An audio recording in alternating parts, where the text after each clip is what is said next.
Welcome to the Lazy CEO podcast, where Jim Schleckser, author of Great CEOs Are Lazy and founder of the CEO Project, features compelling experts and topics for CEOs of mid to large-size companies. Now, let's get started with the show.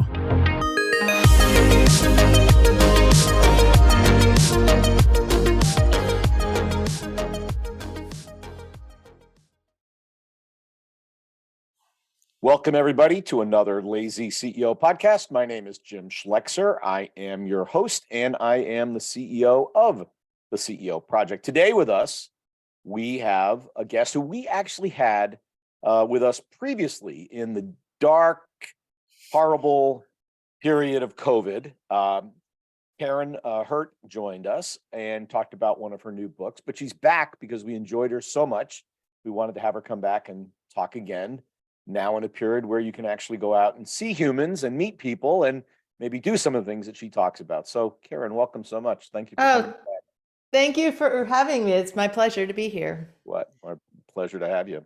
So I just, in looking at your background, let's start with Karin owns a company called Let's Grow Leaders. That's what she does. She works with leadership and innovation and so forth. But I noticed that in your background that you spent a couple of decades at Verizon.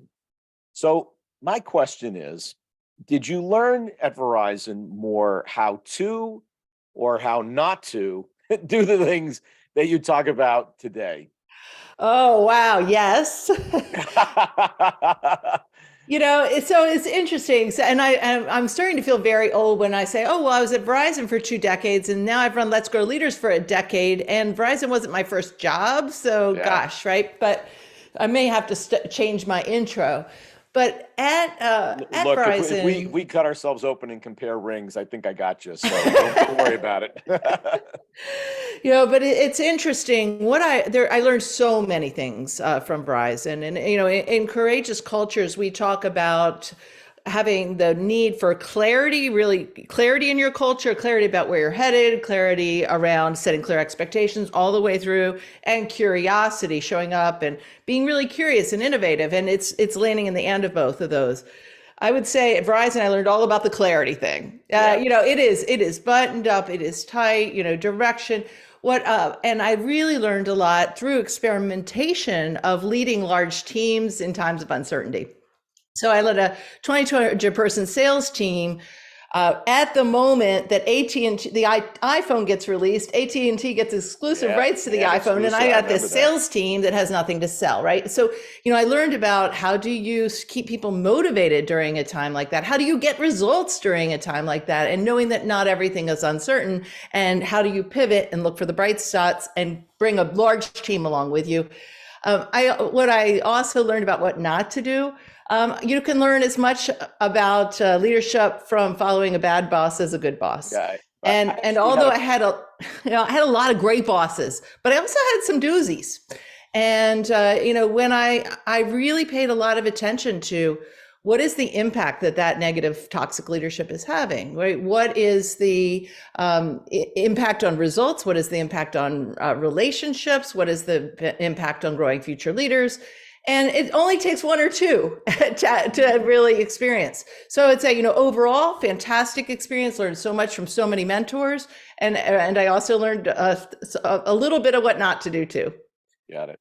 I'm doing some work in what's around strategy implementation, but innovation is part of it. And there's a lot of work that talks about the rule density of an environment and the ability to innovate.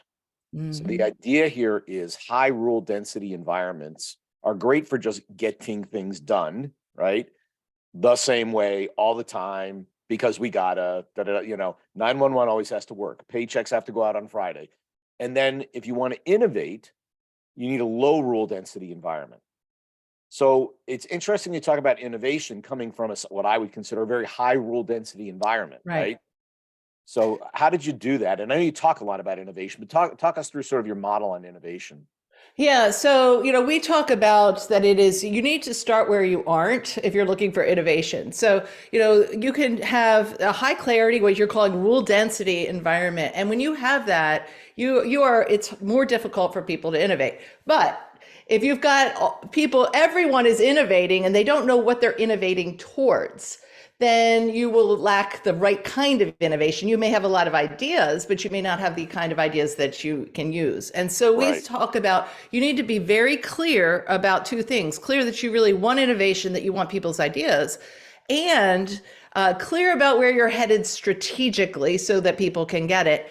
And then you need to show up curious. And after you've had that clarity, then that's when you're teaching people how to think critically, position their ideas, look around corners, and all of those innovative things. And if you have one without the other, you're going to have a challenge. And so we take people through a process where you begin with the clarity, and then we teach them how to, we say, own the ugly, look at things differently from different perspectives, share their ideas, and we give a way to pitch your ideas in very, very practical ways. Interesting. Yeah, there's a book called Strategy is Simple Rules.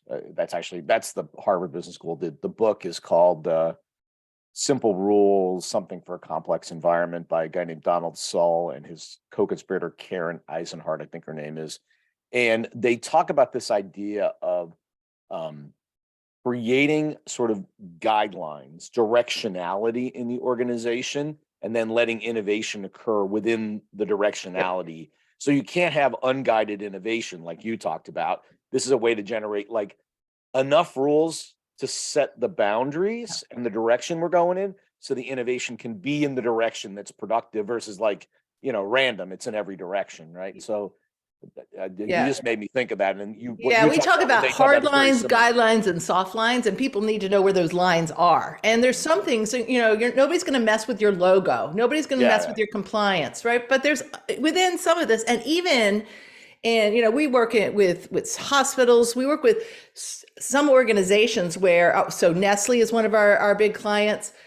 When you're talking about food safety, right? There are some hard lines but there are still so many ways that you can innovate. And so helping people understand that even within a high compliance, because of safety issues, there are still areas you can be very innovative, and giving people the courage to do that. Yeah, you make me think of like a pharmaceutical, right? Yeah. Same thing. Got to make it every time super clean. We're going to kill people if we don't. Right. And yet, the crazy people in the research development group better darn be coming up with new ideas, right? At the same time, it's kind of a weird, two-brain model. Yeah. So one of the things you talk about are these roles that people fulfill in this ecosystem of, you call them micro-innovators, problem solvers, and customer advocates. Help me understand how those three roles work together. Did I understand that correctly? Yeah. So we do. So micro innovators, one of the things that we talk about is, there are a lot of great strategy, but blue ocean strategy. How do you create something that's going to completely change the game? And that's innovation with a capital I. And you need that in organizations. And courageous cultures can, using our tools and techniques could get you there, but it's not what this is. It's also capital I, intimidating. Right. Like so big, right? Yeah. And, so where we really focus is, how do you get micro innovations? People coming to work every single day saying, how can we do this differently? Do we really need this meeting? Is there an alternative way to get there? Can this, because in our research, 67% said their manager operates around the notion of, this is the way we've always done it.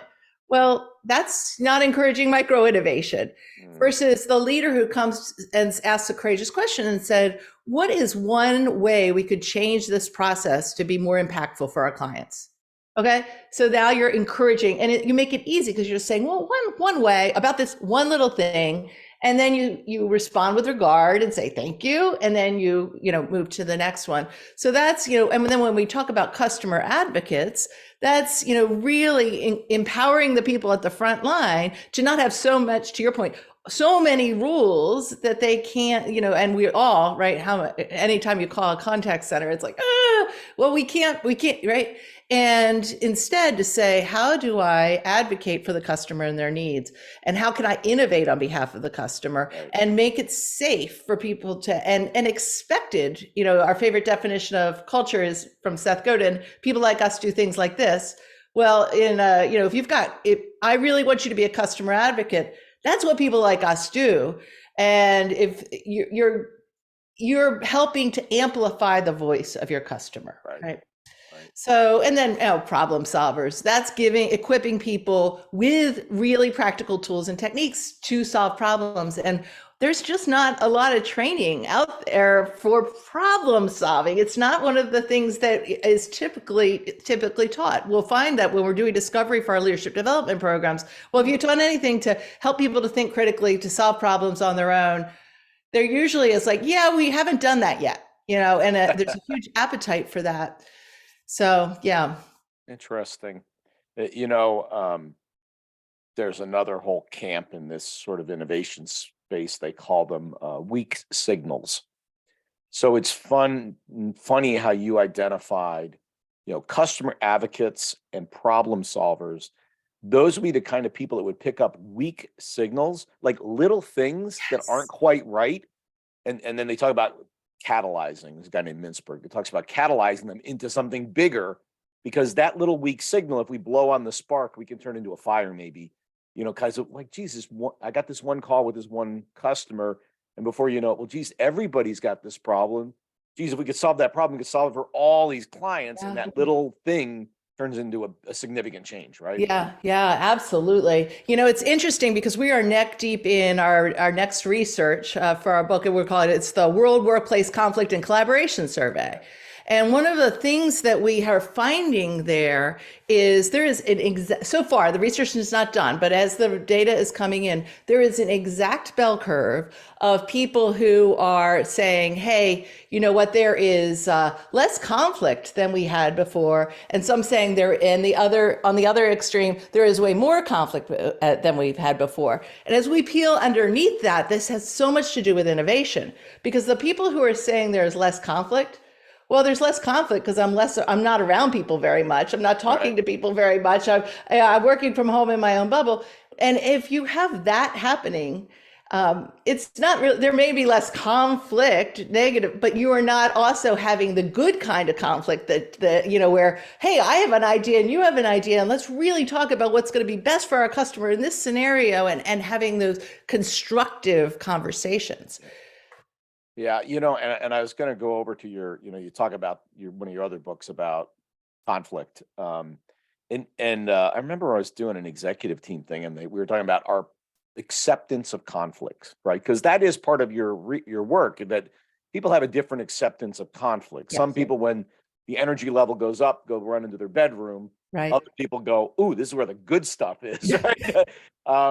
And I've, my view is I've always loved conflict. And I love it in this regard. The best idea is going to come out if we have constructive, positive engagement on the topic. People look at that as conflict because sometimes the energy level goes up, but you're really just trying to seek the best idea. So talk a little bit about your model of conflict, because some people find that really stressful and like, conflict. And other people go, awesome, conflict, right? So how do you manage that against that continuum that you indicate? Yeah, I mean, it's interesting because we, in our research so far, what's coming in is 60 people are saying that what is the result of the impact of conflict? 64% are saying more stress, 34% are saying more turnover, and 31% are saying reduced productivity. So that's the bad kind of conflict, right? If you have conflicts that's creating that level of stress, and that's what a lot of people think of when they think of conflict, right? What they're talking about there is primarily interpersonal conflict, right? And it's a human to human. I have this value, you have that value. I didn't like the way you talked to me. You're not seeing me. We've got DE&I issues. We've got generational challenges. We've got the isolation that has happened, and the mental health challenges, and all of that is leading and creating people say, I don't do conflict. I'd rather just avoid it. And when we ask people what, whose conflict is, they said it's less, in addition to working remotely, they're also saying, yeah, or I left my toxic environment, right? So they just ran away from the conflict. And to your point, the reason we think this work is so important, particularly now, is you've got in a really uncertain environment where everything is so turbulent and rapidly changing, you have to have all that innovation, and you are not going to do that if you are running away from the important conversations, right? So we talk about 4 areas, starting with connection. Right. Yep. So, if I really trust you and I believe you have my best interest at heart, I know who you are as a human being. We've invested in that relationship. We're going to have a more productive dialogue. Mm-hmm. But if I think you're a jerk, I'm going to assume the worst immediately. And that seems like so basic, but we got to teach people how to do this, particularly as we become more and more in a remote or hybrid environment.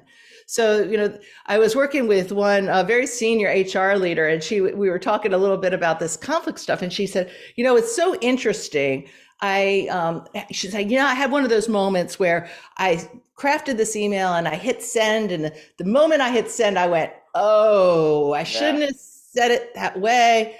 And somebody picked up the phone and said, I'm sure your intentions were good. Right. And he said that sincerely. Yeah. And you do realize that this is really a problem. Right. But she said that was fine. Like they had conflict, but in such a human to human way that their relationship was enhanced by it, not hurt by it. And then she was like, well, this was my intention. And so that's an example of connection. And then next is clarity. And that's really being clear about what is it that you really both want? Right. What does a successful outcome look like for both of us? What are we really trying to accomplish here? And having some of those conversations. So you've got connection, clarity, and then the curiosity. I think part of what is happening here is people are so closed into what they're driven, they're busy, they're getting stuff done. And especially in a matrix environment, which most of our global clients are in a matrix world right now. And it's how do you stay curious and really open-minded about what's other people's most important things? And then finally, training people on how to get to some commitment around this stuff, because conflict that stays in conflict without going to closure of, all right, what's our next path forward here, and is really important. And I think one of the things we really need to teach people is how do you pull through and then get to a so what conversation in this conflict, and get to commitment. You remind me of Kim Scott's work on radical candor, right? So I can be very direct with you if it's coming from a place of care, love, compassion, right? Yeah. So I always use the example when I teach on that. I go, if your spouse had broccoli in their teeth, kind of an uncomfortable and a direct conversation, but you love them. You don't want them to look like a knucklehead. So you go, hey, you got spinach in your broccoli in your teeth. Right. You probably want to do something about that, as opposed to, lack of love. You're like, jerk. You're like, check yourself, right? And you're like, that didn't feel good, as opposed to somebody saying it from another place. So it's an interesting overlay of what you're talking about. And, but this question of conflict feels like a life skill to me. Like if you can't productively handle some level of, I don't mean like New York cabbie in your face conflict, but like some level of conflict, that feels like a life skill people need to have. So what have we missed that they get to the workplace and they can't handle a level of conflict? Well, do we teach it? I've got a kid in high school, and he takes a lot of AP classes. I'm not seeing conflict in there. I taught an MBA program for a while, and one of the interesting things that we found there was that people were going out in between their first year and their second year into internships, right? Yep. And the dean came to me and said, we have a little problem because they don't know the basic stuff, like how to handle some of the conflict. So we actually had to pull that in, and it was you can't change the curriculum overnight in an MBA program. Yeah, it is too right. political. So we had to actually, in orientation, teach them some of this stuff. So, Wow. I think the thing about it is, I bet if I did of any employee said, how should you handle this? And they'd be like, oh yeah, of course you need a human connection. Of course you need to be able to de-escalate. But under stress, when that's the thing, it's, what are the habits that you have that when it gets wonky, that you are able to really pull forward? And I think, so part of that comes with simplifying it, giving people really, really practical skills. The book that we're working on is Powerful Phrases to Deal with Conflict at Work. Giving people some vocabulary. Now, you can't script conflict, but you can give people some, like that. I'm sure your intentions were good. That's a powerful phrase for dealing with conflict, right? Yeah, but you got to say that carefully. Right? Because I can say, look, I am sure your intentions were good. Or you could say, well, I'm sure. Right? Like those have different meanings. It's 100%. Right? 100%. Right. Yeah. And any of those, and it starts really with your intention.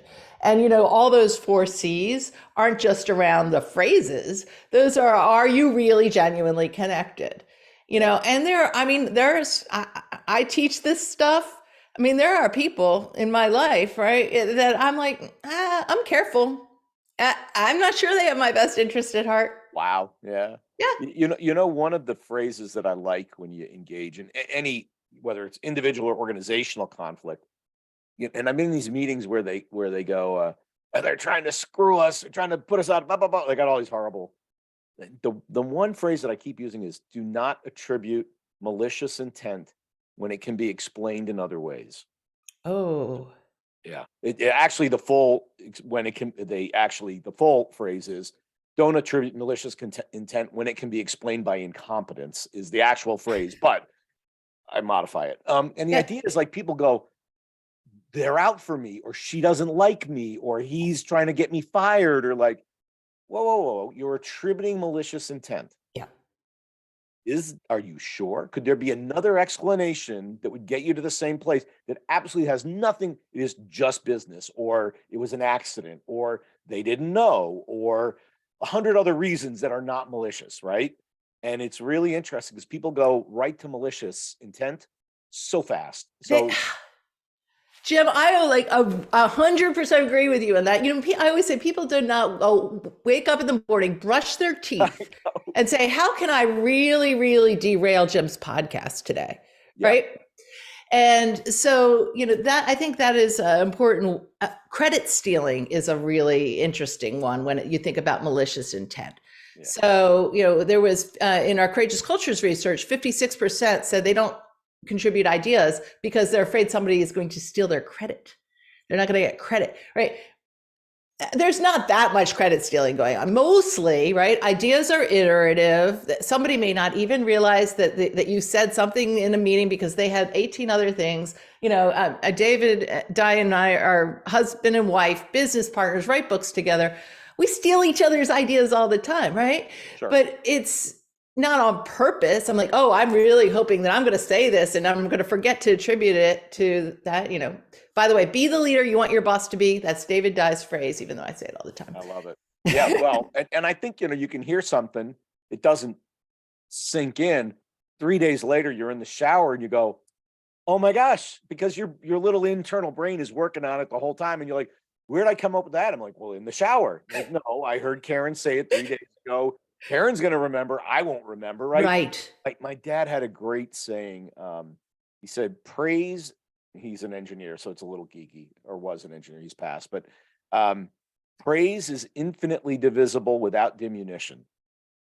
Praise is infinitely divisible without diminution. So if I say, hey, we got this done, Karin did a great job, and Sharon did a great job, and Bruce was awesome, and Scott was really nobody lost there. It just everybody still gets praise, and nobody lost anything, right? So another thought there. I just wanted to go over to stress and energy. You talk a little bit about that, and I like that. A couple of things that I read. One is, protecting your energy as a leader being important. We talk about that a lot, but also as a leader, you have an obligation to maintain the Goldilocks level of stress in your organization, right? Not too little, or not too much, or you got a problem. Just that little sweet spot of the right amount of stress. So how do we do that? And even more, when I start hearing language like, work-life balance, is it because we've over-rotated towards stress, or is it something else going on? So talk through that whole organization. Yeah, that's a complicated one, and of course, it depends by the organization. So I work with some organizations, and the stress is real. It is too much. People are, there not enough resources, and that is real. Yeah. There are other organizations where, what they need to do is really focus on what are the most important things, because everything cannot be urgent. And it was interesting. I was at a conference facilitating a big thing the other day, and I walk in, and there is this woman, and she is freaking out, and she's like, there need to be 37 chairs. Now I'm the facilitator, right? So I'm like, this room looks beautiful. We're doing this complex design. We had a little circle. We had the stuff, and I'm like, no, it's great. We're fine. Don't. And she's like, 1, 2, 3, 4. And I said, why are you so worried about this? And she said, my manager is going to kill me if there are not 37 chairs. Right now, to me, her level of stress was high. And it was about something that did not matter, as opposed to saying the big picture is we need to have this room set up so that when Karin comes in to facilitate this conversation, we can have this happen and that happen, right? And that's the big picture. And I wondered I was worried about her and stress, and like, what is her world like if that everything is that important, right? No, she's got a sick dog at home. No, I swear to God, when people act like insanely, like irrational like that, I always go, something else is going on in this person's life that's causing this reaction. Because this is not a linear reaction in scale to the problem. Yeah. So something else is going on that's got her needle at 9.8, and this just pushed her to 11, right? Because it should be a level 1 stress problem, right? Right. It's a unit 11. You're like, doesn't make sense. Something else is going on that I don't know about. Yeah. And then, I have this other client that I think is, I really believe that there should be a Harvard business case study on this, and I may submit it. It's such an interesting, but they are in healthcare testing, right? So you can imagine their lives over the last couple of years. So we're moving along, and we do urinary tract infection testing and this kind of like stuff. Boom, COVID, their world blows up. Yep. Then it goes down, right? Like it caught, all right, I think we're coming out of this thing. Oops, no, we're not. Delta, Omicron, up we go. And I will tell you that I think that the CEO did a stress, massive stress. Oh, let's stand up 3 new labs, right? Like really, real stress, not made up. But what I think that he did so well was every single month, he would take his senior team. He's like, what's your most important thing? We call it MIT in our training. What is your MIT? And he wrote it all down. Okay, so no, we're not, if we can't accomplish all those things, let's pick a couple. What are we going to do? And what are we all going to do together? And he's not afraid to shift it. I agree. In July, that was our most important thing. Not now. I know you're attached to it. We're going to get back to it. It was still important, but right now we're going to do that. And that level of clarity, I think, is one of the very best ways to help pull stress out of a business. Right. Interesting. We use with CEOs, advising CEOs, we talk about focus 3. So, and for the people listening, won't be able to hear this, but I go, there's only 3 things we have to worry about, right? Of course, I'm holding up 4 fingers when I do it, right? So just to confuse the entire audience. Yeah. But eventually somebody goes, because you're the boss, right? They go, you have 4 fingers up? I'm like, good call. But anyway, no, it's 3. And this goes back to Larry Bossidy at Allied Signal. Bossidy said, people can only remember 3 things at a time. He was not being like negative, like I got stupid people working for me. His real thing was what you were talking about. People can really only focus on, and it probably isn't 3, but we're going to go to 3. Yep. And he would walk around the entire company talking around 3 things. Yep. This, yeah, we're going to improve our quality. We're going to do this. We're going to do that. That's it. Anything else you're working on that ain't one of those 3 things, stop working on it. And it was clarifying. And also, what are the behaviors and activities that people need to do to accomplish those things? Well, right. yeah. So if you say a great CX, like customer experience is our number 1 thing, well, what is that? All right, everybody's going to agree with that conceptually, but what are the behaviors? And really, at every role, what does that look like? Yeah. And that's where we spend so much of our time with clients. Really getting down to that behavioral, that habit level of things. Yeah, well, that's a strategy deployment, right? That's the cascade in the organization. So it's awesome. Well, Karin, this was great. What didn't I ask you about that I should have asked you about? Gosh. Well, I am one of the reasons I really wanted to be on your show is I am on the lookout for great stories of people who have managed through conflict. And I know you have an incredible group of CEOs, other C-levels that are listening to this, that you work with. And if someone has a story or a powerful phrase that you use, that you say, because I'm trying to simplify this. This is my work is to give people practical tools and techniques to get through this well. I would love for them to reach out to me, connect on LinkedIn, send me an email, and I'd love to hear your stories, maybe even put you in the book.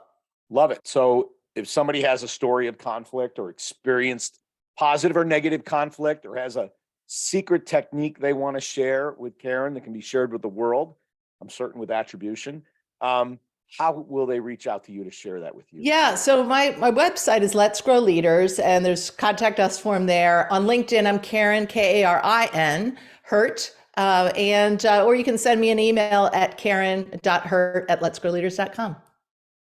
Now, hang on a second. Your husband's last name is? Die. I know, we're Hurt and Die. Okay, it just came to me, but yes, exactly.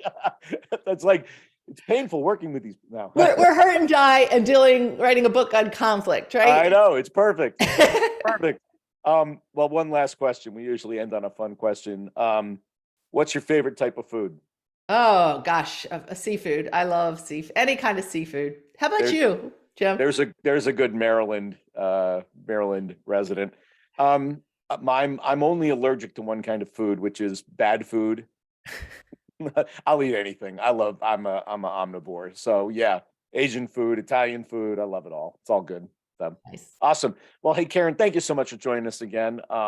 You shared some wonderful pieces of knowledge. I actually wrote a couple down that I'm going to use for some work I'm doing. And people know how to get a hold of you. Let's Grow Leaders, Karin Hurt with a K. And from the law firm of Hurt and Die. And we hope to have you on again sometime in the future, and good luck with everything you're doing. Thank you. Thanks so much, Jim. It's been my pleasure. All righty. Cheers. This podcast is brought to you by the CEO Project.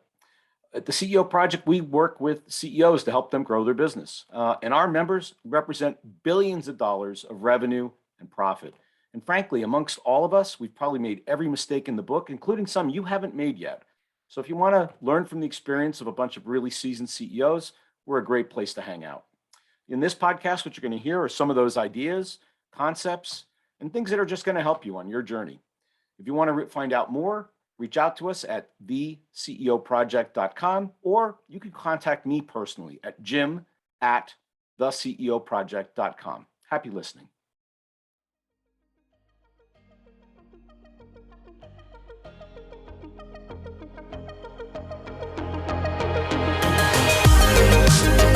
Thanks for listening to the Lazy CEO podcast. We'll see you next time, and be sure to click subscribe to get future episodes, and check out our website, www.theceoproject.com.